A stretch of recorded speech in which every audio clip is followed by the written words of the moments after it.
وأما طبخ الطعام في العزاء الحسيني، فأول من طبخ الطعام في مأتم الحسين هو الإمام الرابع للشيعة السجاد.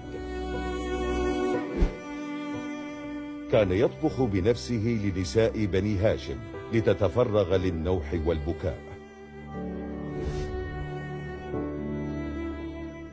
وتروي المصادر أن زوجة الحسين الرباب أمرت النساء بشرب السويق بعد أن جفت دموعهن من البكاء.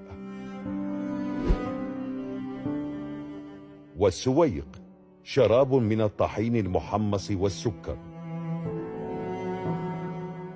وعبر قرون لاحقة لم تنقطع هذه الممارسة. الفاطميون في مصر كانوا ينحرون الإبل للمعزين في سوق القاهرة الكبير. وفي بغداد قبل 1000 عام كانت موائد الطعام تمتد على طرقات المواكب في عصر البويهيين. دولة بني حمود شرق الأندلس كانت تهتم بإطعام المعزين في ليلة عاشوراء قبل 1020 سنة. تحتفظ أغلب العوائل بصندوق يسمى صندوق الحسين لتجمع فيه الأموال طيلة السنة.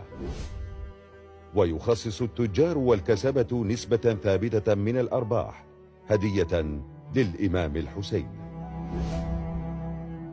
وتظهر هذه الأموال في موسم عاشوراء والأربعين